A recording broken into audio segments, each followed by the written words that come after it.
Good evening. I'd like to welcome everybody to our Rec and Park General Meeting. It happens every Thursday, third Thursday of the month, and this is September 20th, 2018 at the Veterans Memorial Building at 6 p.m. And everybody in the audience and all you at home watching this on TV land, welcome. And we'll start out with, let's see, we have a quorum, so we can call this meeting officially to order. And I'd like to start with a moment of silence, please.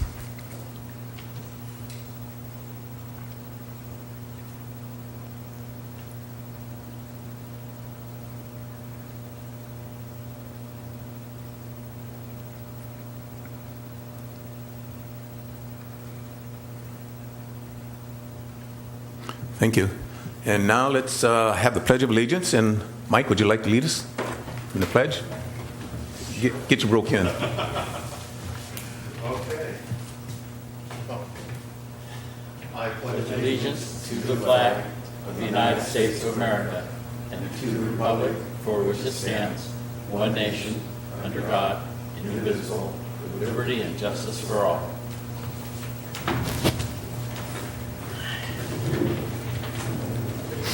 All right, we'll start with any announcements. We'll start with the console. All right, I was watching too much of that TV console the other night, the city console. All that excitement going on in there. We'll start with Rec and Park. Skip anything? Well, we'll bring you up a little bit on pickleball. Well, there will be a meeting tomorrow at 3:30. There's been some changes in Morro Bay. They'll be establishing basically a manager's board, and it's all getting put together. Attendance in our pickleball program is really skyrocketing. We're getting up to, matter of fact, the other day we had 78 people one morning. So we've been getting over 60 on a continual basis. So, and then other than that, when we see more of that meeting, then I'll report back. But it's on the positive. We did have a clinic on Friday. It was put on by, they came out, they did a free clinic, top paddles, and we had 31 people show up for that and really enjoyed their time out there and learned quite a bit. So it's going on with pickleball. Great. All right. So, but that's about it for pickleball right now. Good. All right. Okay. Drew? Okay, yes, good evening, thank you. Yeah, there's a lot going on this month. As usual, if you check out our website, you see all the stuff that's going on at the community center and all the other Parks and Rec events. But also coming up this month on the 29th, we have the grand opening of the Maritime Museum right down here on the Embarcadero. October 6th, we got the Harbor Festival. On October 31st, we're going to have the 5th annual Trick or Treat, which is going to be fun for everyone. And then moving on to November, we've got the Morro Bay Triathlon. And then December 1st, we're going to have the Lighted Boat Parade again, which is always a big favorite of mine. So there's just, always great stuff going on. And even though these things aren't all sponsored by the Parks and Recs, we just like to mention things that get people out and about, because that's kind of what we like to see. That's what we're all about. Get out there, have fun, meet your neighbors, and enjoy Morro Bay. So thank you. Thank you. Mike, do you have any? I don't have anything really at all today, but I had to laugh a little bit because yesterday, knowing I was coming to the meeting, and I was reading Recreation Management magazine, and of course there's a big article on pickleball and how it's rising and everything like that. So if you haven't had the chance to read it, check it out. Kevin, you have any comments? No. Okay, I'd like to bring up a couple. This Saturday, it's Nambosa, the Morro Bay Outdoor Association Outdoor Space. Open Space. Yes, and it's over at Cerritos Peak. They're having I think it's the 4th annual, 2nd annual, something like that, celebration over there. So come on out and enjoy and see what they're up to. It's always a great event. And then I'd like to comment just on our tour. We had the P-Web combination with us, our tour. It was very interesting. I really liked the part when Rob explained to us, we went out to where they're want to build a new new water reclamation facility. And he explained to us how it's all going to work, and that really cleared a lot up for me. So I appreciate that. And then, let's see. I'm glad to see we're going to move forward with the Jack LaLanne thing. We've got that progress going. And I had a couple comments from people that the pool is very cold in the mornings when they go over there, so I don't know if we can talk to this school district or whatever, but they said they had to get out a couple times, go take warm showers so they could get back in again. And then there's one thing, I don't know if I should bring it up now, we went and saw the Coleman Wells over at Coleman Park, and that big hole at the top, we need to cover that up, I think, before somebody falls in. And that's all my comments. How about, does the staff have any comments they want to bring up? Thank you, Mr. Chairman. Yes, we do. And I'll go ahead and start if that's okay. Just a couple corrections real quick. I just wanted to correct Commissioner Swain. Our meeting dates are every odd month of the month, so we'll only meet 6 times, and you're correct on the third Thursday of the month. But I just want to make that correction for those out there in TV land. Also, I'll speak to the pool temperature. The pool temperature is set for a competitive swimming pool, which is between 78 and 82 degrees, and that's the way it's going to be. And it will not. Let me back up. It should not dip below 78 degrees. That might be a little brisk for some in the morning, but that is the appropriate temperature for competitive swimming. So that temperature won't change regardless of what we want to say to the school district. My answer to that would be a rash guard or a wetsuit for folks who find it too cold. So we can pass that along, but I just wanted to respond to that, right? And then a couple other things I had. I want to remind Commissioner Sorich, you are our senior liaison, so if you have anything that you would like to report regarding the seniors, you can do that during the announcement period as well. And then a couple things I want to bring up. The Community Foundation of Estero Bay had awarded scholarship money again to our office for the fourth quarter of fiscal year 17-18. They awarded $7,279, and that helped to provide opportunities for youth who cannot afford our programs, or it'll cover a portion of the fees for Kids Club, junior lifeguards, swim lessons, and our soccer program. So that's what was covered in our fourth quarter. For the entire fiscal year of 17-18, we were given $24,759 from the Community Foundation of Estero Bay. Just an update quickly on the Harbor Walk Jack LaLanne project. I met with Ann Reisner to discuss some other options as far as location and placement of the workout apparatus. She was happy to meet up and discuss it with me, and then had suggested that I meet with Commissioner Swain to discuss some other options and to come up with a plan that we can show her. So it kind of took a little bit of a twist, but I think if we can meet up, Bob, then we'll have that conversation and get back to her. She also provided a couple of samples of workout apparatus that she found appropriate for the area, so we can bring that into this discussion as well. And then also on our bocce project, bocce ball / greenhouse. As I mentioned before, or it may have been a while since we've discussed this, the project is on the city's capital improvement program as a project, and it has since now moved to a civil engineering company who's looking at it. They are called the ICOF Design Group, and they are looking at it for a grading plan to grade that lot so it will comply with the ADA compliance.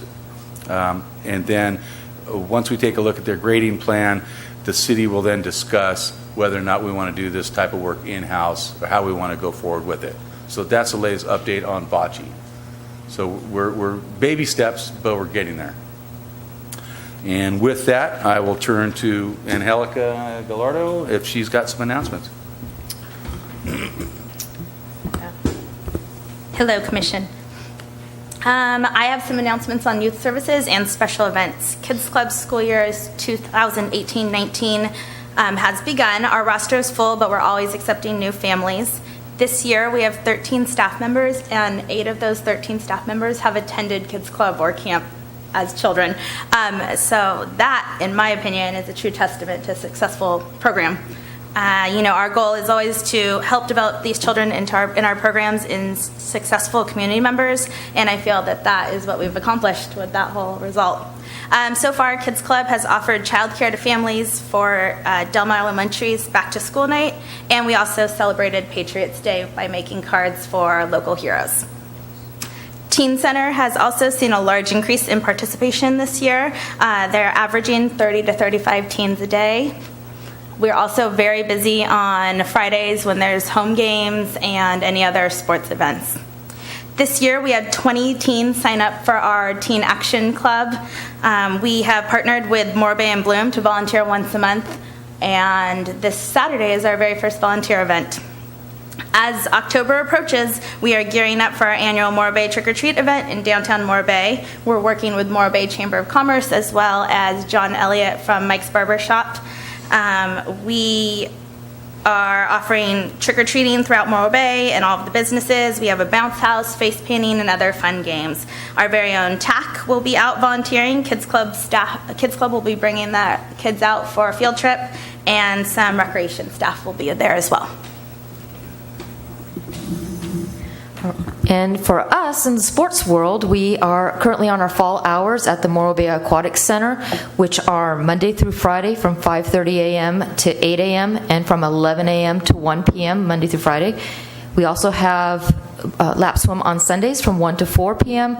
And we have some open spaces now for private swim lessons on Sunday afternoon. If anyone is interested, please contact us at the recreation office and we will take care of you. Our aqua aerobics class has been averaging about 17 folks in the mornings. There's Monday, Wednesday, Friday mornings from 7 a.m. to 8 a.m. And we also have master swimming on Tuesday, Thursday mornings from 5:45 to 6:45 a.m. We encourage you to check the website, the city's website, for any of our upcoming cancellations due to water polo tournaments, which will be the next 3 Fridays. We will have cancellations for our lap swim hours. And let's see, for starting on Monday, September 24th, we are taking registration for our 2019 Estero Bay Youth Basketball League. We are going to be partnering with the LA Clippers once again, and they'll be coming to town in early December to offer a skills clinic for our children. And we are going to be offering an early registration discount for those who register before October 12th, just to encourage early registration. And then finally, on October 6th, which is the Harbor Festival weekend, is also the 10th annual Jesse King Memorial Paddle Race, and that event will be a 3K and a 10K paddle, whether you're in a paddleboard or kayak type event, and it raises funds for the Friends of the Morro Bay Harbor and the Morro Bay Junior Lifeguards. Last year they donated $1,600 to the Morro Bay Junior Lifeguards for us to purchase equipment. The event starts at 7:30 in the morning on the 6th. That's when the check-in is. And for more information, you can contact the paddleboard company and they will hook you up with equipment rentals or any other information that you need. Jesse King, just a little background on him, was a Morro Bay Harbor lifeguard and also was a former Coast Guard member who died free diving outside of Cambria. So he is, this is the way we remember him every year.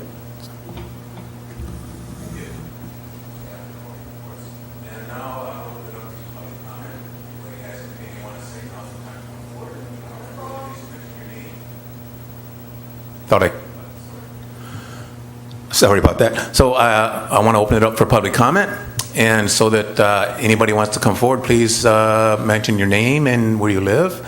And that's not so we can come and bug you, but that's for the records. And also, I'd like to mention anybody at home that's watching this, if you have anything you want to say to or have any ideas for the Park and Rec Department on just anything you have, talk about it, you're always welcome to come to our meetings, come forward and present it to us. We like to have people come forward and give us their general ideas of what we should do out there. Seeing none, I'd like to close public comment, and so we'll go to the consent calendar. Does any of the commissioners want any items pulled from the consent calendar? I see none, so I guess we'll take a recommendation or a vote to say we accept the consent calendar as presented to us. Do I have a motion for that? I would make a motion that we accept We receive and accept. I make a motion that we receive and accept and receive the consent calendar. I'll second that.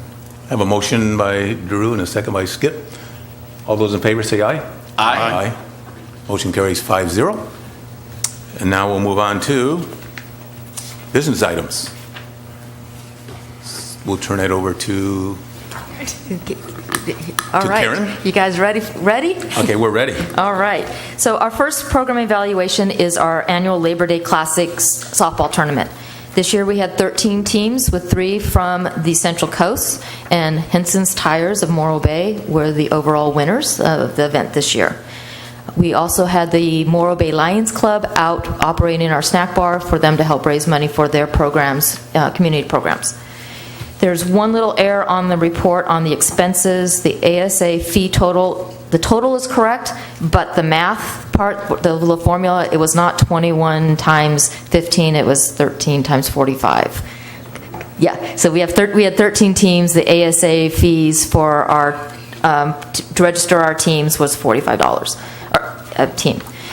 This program is an enterprise program with a target revenue goal of 100%, and we exceeded our target revenue goal at 117% with a net gain of $668. Some things that we're looking for to do differently next year is we always have trouble getting teams, well, teams call and say that they want to participate, but they don't ever actually register for the tournament.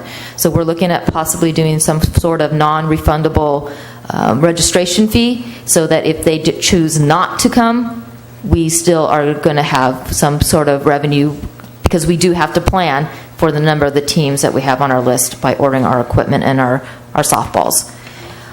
We expected to have Elite Sports come out with their trailer to sell merchandise, and as part of that deal was that they were going to give us a break on awards, so custom jerseys for the first place team and custom hats for the second place team. They had a trailer malfunction, and so they were unable to attend, but they still honored their commitment to us for the awards. While at the tournament, another company called Berserk Sports, their owner was actually playing in the tournament and has committed to coming to our tournament next year and offering us the same sort of prize package for our players. So we are looking at having them there next year. The other big thing that we're looking at is trying to find a way to increase our numbers. Over the past 10 years, we've dropped from 25 teams down to about 13 this year. And so we're looking at possibly adding a co-ed division to help increase those numbers and see if that we can get those numbers back up for that holiday weekend. So that is the Labor Day Classic Softball Tournament. Just so you know, we ordered 10 dozen softballs for the tournament, and I think we have a dozen and a half left. Those are all those unlimited home runs, so yes. So any questions or comments about our Labor Day softball tournament? I'll start with you, Mike. Any questions? No. Kevin? No. Drew? No, I do see here that we're asking for the maintenance department to help. Yes. Maybe do twice. And I'd just like to see, from all I've observed, they're doing a really great job. I really appreciate all the hard work the city maintenance folks have been doing to do the maintenance that they do. So thank you. Skip, do you have any comments? You know, on the attendance, have you looked into what's the cause, maybe, of that? And Yeah, part of it has been that typically other softball organizations have not offered tournaments during that weekend, and there are world tournaments and other championship tournaments that are being offered that weekend, which typically when we started this tournament 30-some years ago, no one else was holding tournaments Labor Day weekend. So that has been the biggest issue with getting participants. just other tournaments? Yeah, and also we've been having issues too with teams not being able to find affordable lodging for the tournament weekend as well. Okay. Yeah, that's always part of it. You know, so, yeah, it's too bad we can't get some type of a sponsor or something like that. Yeah. You know, to come in and help that out. Correct. It might be an avenue to look at, probably the largest softball as far as seniors are Right. concerned. Okay, and that's the Huntsman's games up in St. George, Correct. and that, when I started when I was 50, that was bringing in $2.5 million to the city in Yes. 2 weeks, and now they go 4 weeks. Correct. Yes. So but, just some ideas, and I'll kick it around too, so. And we're also hoping by having information out early about what company is coming to sell apparel and other equipment at the field, we might garner some more folks coming for that reason, so. Have you ever had the idea of, which I've seen in other tournaments, where they decide to have a home run derby? Yeah, we've had home run derbies in the past, but we got to the point where people would be checking who was signing up, and when they saw who was signing up, they would withdraw. Withdraw. So so we've tried that. We've also thinking about possibly doing a cornhole tournament corresponding with the event. So. Okay, yeah, all righty. Okay. Thank you. Okay. Okay. I think the co-ed is a great idea. I think that's very good. And getting back to places to stay, maybe we could contact hotels and say, give them a 10%, 15% discount, and those that say they will, we'll put it on the flyer when we send it out, say stay at so-and-so's, they'll get a 15% discount. Correct. And I know that weekend is usually they're booked up everybody anyway, but Right. still, they got to help everybody out here in the city and see if they'll do that. And then when you mentioned the non-refundable, I think it might be more appealing to them if we give them just a good faith deposit, not the full thing, but just a certain amount Right. to kind of make them want to keep coming. And that way, if they don't come, at least we got something, not the whole fee. So Correct. they might, if they say got to do the whole thing, I just might not do anything. Right. So Right. get something. So Yes. that's kind of my suggestions. So. Okay. Thank you. Okay. Thank you. And so our next report is on the 2018 Brian Waterbury Memorial Rock to Pier Run and the Rocking Around the Pier Half Marathon. This year, it was held on July 14th.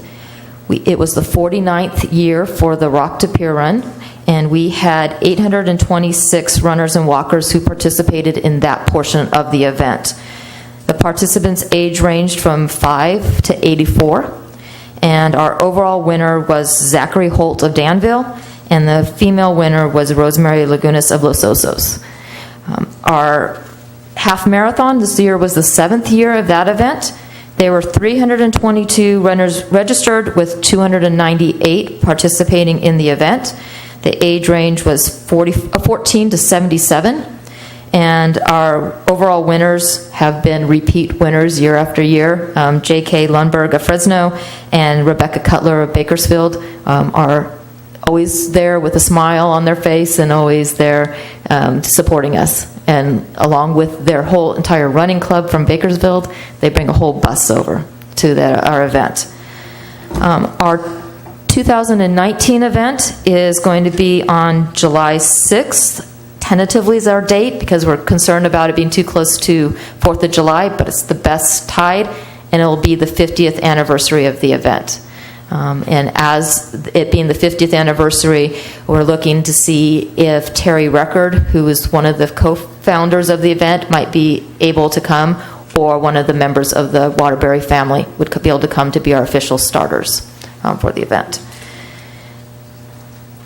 This year, we also added 2 medals. So instead of just having a finisher's medal for the half marathon, we added one for the Rock to Pier participants.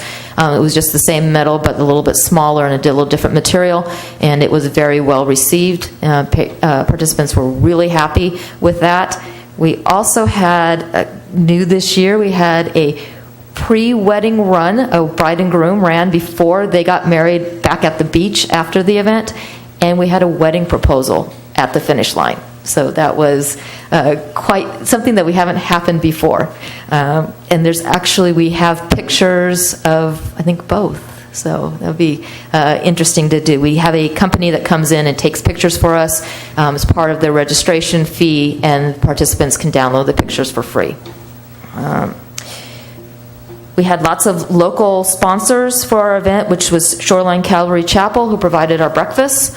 We had Kidsman's Culligan Water provide all our water for the event. San Luis Distance Club was an event sponsor. We had T-shirts designed by 3 Ink Screen Printing. They did the design as well as all the printing for us.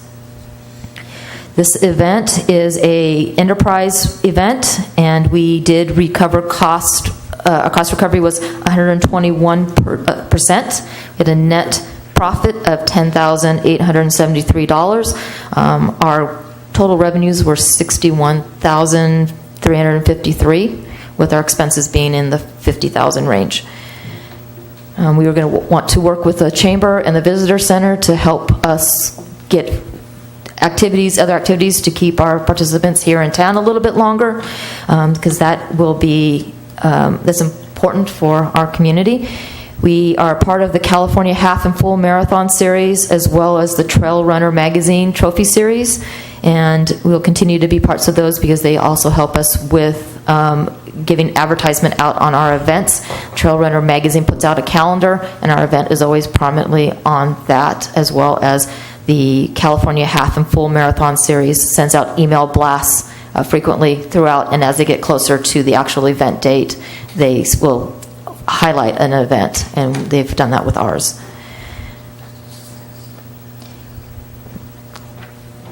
And I think that's pretty much it for the Rock to Pier Run. Do you have any questions or concerns about that event? Commissioners, any questions, anyone? No? I was just wondering, on the proposal couple, did we get them to commit to come next year and run before the wedding? Yeah, yes. We did? Yeah. Awesome. Yeah. Sounded like everything was working better. I like that. That was a lot of neat stuff, so that's good. Thank you. Okay. Yeah, move on. All right. So our next one is our 2018 Estero Bay Youth Futsal report. This league ran from April 9th through May 18th, and we had 104 children, boys and girls ages 5 to 18 participating. The league was co-ed, with our divisions being kindergarten through 2nd grade, 3rd through 5th, and then junior high school division. We had some concerns this year with the school district about damage in the gyms from the balls being hit up against the wall. So instead of doing coaches having the gyms, we ran skills clinics.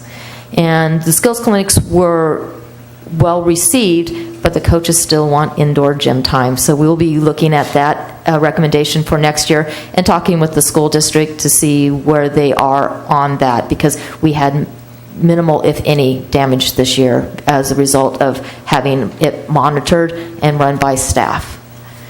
Yeah. And let's see, our net revenue, we had a cost recovery of 87%, and our target revenue goal for this program is 70 to 79%. So we did beat our revenue goal, and we're going to look to increase our numbers for 2019. We had a little decrease because there was a concern whether or not we were going to be able to offer the program, because the district was unsure, and it wasn't until the last minute that we got the okay to have the program, with the stipulation that we would have staff monitoring the situation. Okay, So, good. any questions? Commissioners, any questions? Seeing none, go ahead.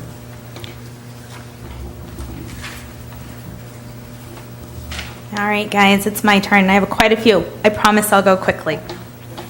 Last time we spoke, I was advertising our 12th annual Mermaid, Sea Creature, and Pirate Parade, so that will be my first report. It was held Saturday, May 19th. We had 97 children participate in the parade. This is a free event for participants, and the fiscal cost is minimal. Originally, this was created as an event for local children and their families, and we did do a survey this year, seeing where everyone was coming from. 90% of our families were from local areas. We only had about 10% from out of county, and staff recommends we continue to hold this event for our local families. It's a big success. Any questions or comments? Questions, comments? Yeah, looked like fun to me. It was. I had our granddaughter do it a couple times. It was a blast. It's really fun. And then you see the silver hair band out there, the silver seniors, or the silver... Mud skippers. Oh, the mud skippers? Oh, they used to be the silver something. I know. thought. They've changed to mud skippers. Oh, that's right. I remember that name being changed. But it was a lot of fun. And hopefully the pirate gets his boat back for the next one. Yes, we hope so. Thank you. Okay, my next report is for our Rockies Teen Center and Teen Action Committee. The 2017-18 year, we saw a little over 5,000 youth participants in our Teen Center in TAC. Rockies Teen Center falls under the basic service category, so our revenue is minimal with, as you see, our revenue is minimal with our only source of income coming from our snack bar sales. Staff have made a few changes to increase our snack sales, one being that we keep that snack bar very stocked. These teens eat through our inventory. We also have offered a list for teens to tell us what they want, and I go and buy it. Since that change, we've seen a large increase already in our snack bar revenues. Our staff expenses are a majority of the program's cost, and in efforts to reduce this expense, we have reduced the staffing from 2 staff members to 1 staff member, with the exception of special events. This report, I think my biggest part that I want to talk about TAC and Teen Center is that although this is a cost for us, it really is a great opportunity for teens to have a safe, a healthy place to be, and I know that our teens take a lot of ownership in that place, so we're working on making it the best it could be. Any questions or concerns on our Teen Center or TAC? Well, I just have an observation, almost 5,400 teens enjoying it is huge and well worth the expense. Just tremendous job. Thank you. I agree. Thank you. Okay. To my left, any questions? I have one. I just want to comment, even though it costs the city money, I think it was $40,000 or something like that, if we just keep one kid off the street, off the drugs or hook, going to jail or anything like that, that's a well-spent $40,000. I mean, so I'm all favor just keep this program rolling, and especially we get all these new members, that's fantastic. So good job. I agree. We're really increasing our TAC volunteers, and what we're working on is, practicing and actually just developing their job skills, so when they do go out and work. And also we're doing a program on working on their college resume writing and just developing. So that's kind of our goal. Fantastic. I did earlier mention Morro Bay and Bloom with our announcements, but this year we've partnered with them too. And also Walter is going to be helping the teens write their resumes and do job skills. So. All right. He's a good man for that too. He knows what he's doing. He is. Very good. My next report is on our Monster Skate Series. In May, we hosted the annual Monster Skate Series at our Rockies Teen Center and Skate Park. This year had 24 participants, and the event falls under the basic service as the revenue from the event goes to the Greater Event Fund. So there's a Monster Skate Inc., and that goes to that to host the events in different cities. But we'll continue to host this event. It brings positive attention to our skate park and to our teen center. So that was just our main goal. Any questions or concerns on that one? Seeing none, go ahead. Thank you. All right, my next one is our Kids Camp 2018.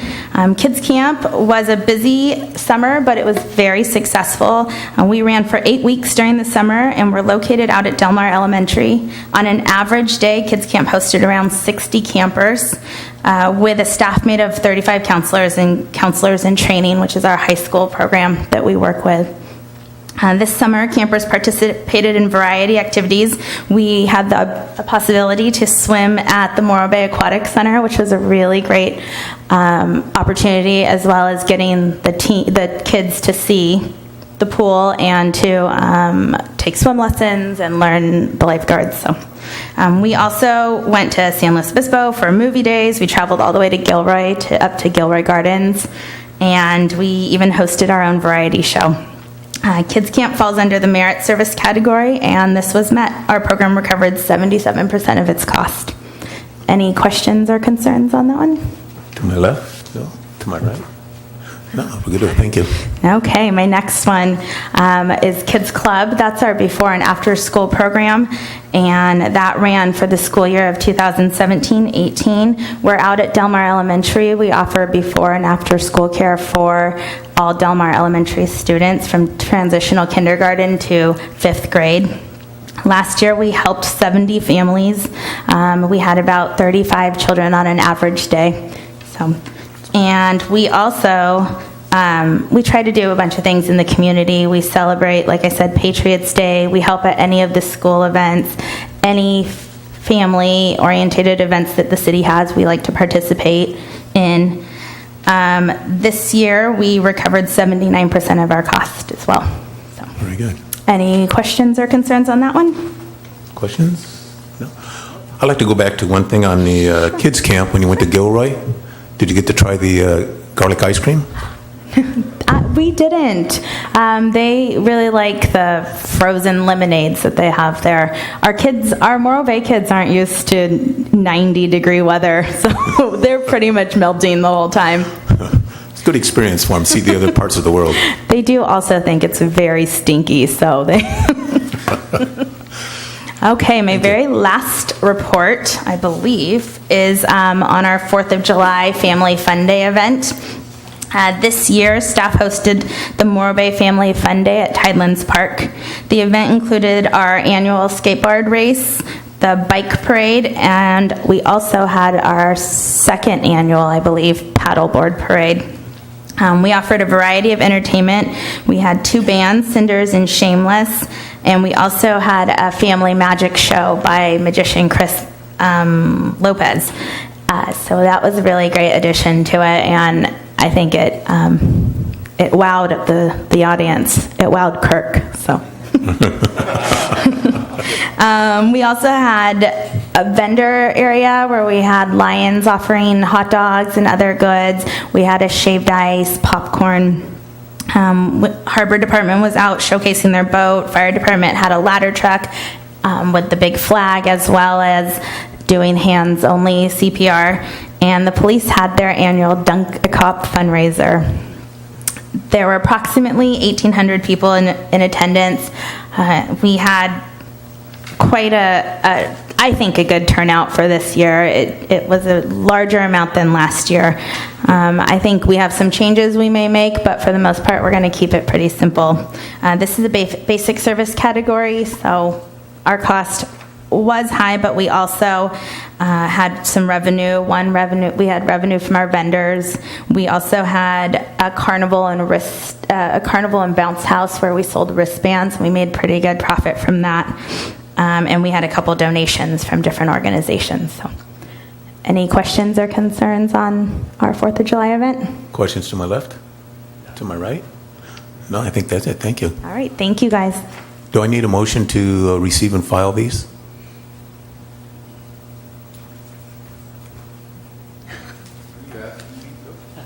Well, we'll do it just to make sure. Are you Do I have a asking motion to me, receive and file the business reports?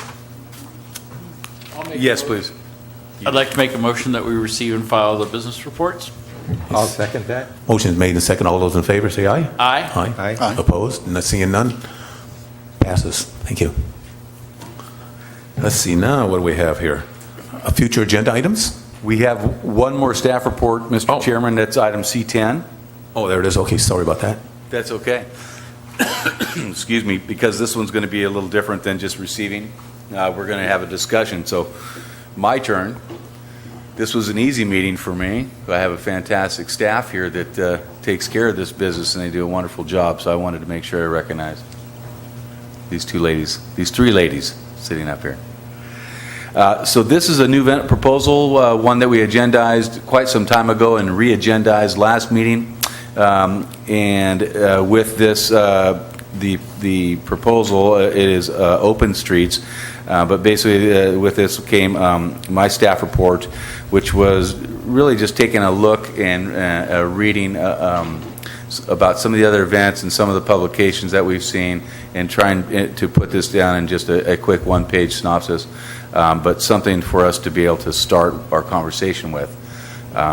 So as I look at this, I can briefly go over it. But basically, this this concept began back in the 60s. Excuse me. With some bigger cities here in California, San Francisco, Seattle, and then in New York, spread around the world. We've seen it or heard about it in Colombia and France. Some of these events are upwards to 1 million people, 70 miles of roads. Other smaller events I read about more locally, City of Lompoc, they've got something going on like this. Santa Cruz has this as well. But basically the concept is to close down some city streets, preferably around a business district, combining it with some other activities either found at a park or various parks throughout the route, to where folks can comfortably and safely navigate the city streets without concerns of vehicles, to either participate in activities that we might provide at these various locations of parks, or visit the businesses along the business district and engaging them as well. I kind of kicked around some ideas of thoughts of what it would cost and what kind of impact it would be to the city, and came up with something as small as $2,000 upwards to $20,000 plus, dependent on the activities that we provide, the number of streets that we need to close, sponsors that are available, volunteers that are available, things of that nature. So that's kind of the idea, and the purpose of the activity is really to focus on, engaging the community in a healthy activity, something that might benefit the local economy, getting outside, doing some things, and just really engaging with the community. So that's the thought behind the event. I know Chairman Swain requested this to be agendized, so this is our starting point for discussion for you gentlemen. So with that, I think I'll turn it back over to you, Chairman Swain, and engage in conversation, and I'm happy to answer questions or help out or take notes so I can report later. Okay. So. Oh, we'll start to the right. Anything, suggestions, or any comments on this, Mike? Other than that, I think it's a great idea. I think it's a good opportunity to bring the community together, other than some other type of event or a money-making opportunity. It's more bringing the folks together, the community together, and participating in activities, as well as getting information on fitness and healthy lifestyle, et cetera, et cetera. So I think it's a great thing to do, and something at least to start off with annually. I know I've read up a bunch on it too, research, and some places have it like every Sunday going on, but at least to start annually would be awesome. Thank you. Kevin? Sounds very exciting. I have nothing to... Mike. Well, let me turn on my microphone first. I was just saying that this sounds like a great idea. I don't have a lot to offer on things to recommend. It sounds fun, and with our area of San Luis Obispo and the greenness and the green, our green wave, I think that closing the streets and promoting bicycles and walking and that kind of thing would be very nice. Yeah, I agree. Drew? Yes, sir. Well, what I was thinking is, could we perhaps expand the Saturday's Farmers Market once a month for 3 months in the summer to give that a whirl? Maybe add an entertainment stage, and of course close down a little more of the roadway. Get together with some of the businesses, see what suits what they want to get done. So like I said, I thought the easiest way to start this would probably be to maybe just expand on the Saturday Farmers Market and see if that would work. Because we have to look at what's going on in other cities also. And we don't want to compete with things going on in the other towns. So I don't know. That's what I was thinking. Okay, thank you. Skip? As far as, reading this, have you looked into what other cities are actually, the actuality of what they're putting on? Types of events within that, Yeah, I took just a brief look at some of the cities that are offering these open street events, but nothing too in-depth at this time. This is a conversation in general terms for your commission to discuss, to see if it's something that seems viable for this department to move forward and offer your recommendation, and then with that, it would go from me to the city manager for discussion and direction. Yeah. So I haven't investigated it Okay, that deeply. I would think that it might be an idea to see what we could find out from other cities that have incorporated this type of an event, and then somewhat be analytical about it and say, okay, what haven't they included that might be an opportunity for us to, and we're looking at not just drawing people from our own community, but outside the community. And that's kind of what I see here when they talk about over 1 million people. You know, I'm not saying 1 million here, but the idea of that they have to be drawing from other areas. And so what is it that is drawing them? Is there a magnet to it? So that type of thing. Okay, I'd like to bring up what made me bring this first to bring to the agenda was I was in Los Angeles for a wedding, and that's what they did there. The people, they just blocked off, I forget what street it was, downtown, probably 3 or 4 miles. People just rode back and forth, back and forth, back and forth. The same people were going back and forth, and they were having a blast. And then I saw that in the spring journal we get, or maybe last fall's journal, the same report. And I thought, we could do that here as easy as we block off for the car things on first weekend of May.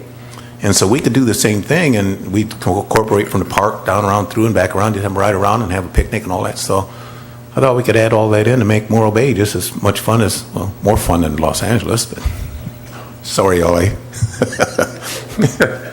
But it's pretty busy down there. So we could have a fun event. I think we pursued it further, just like say, and I think we could do it for fairly reasonable. We could have the police cadets do this.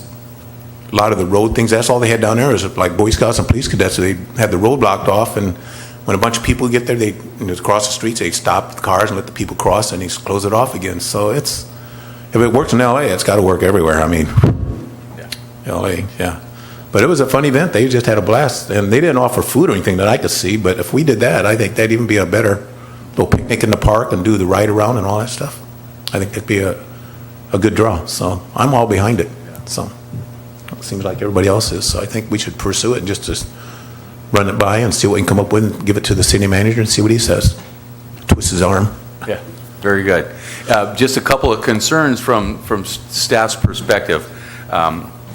Just so you're aware of my conversation, what I will have with the city manager, creating an event of this nature, which is non-revenue generating, can be difficult for us during these difficult financial times that the city's seeing right now.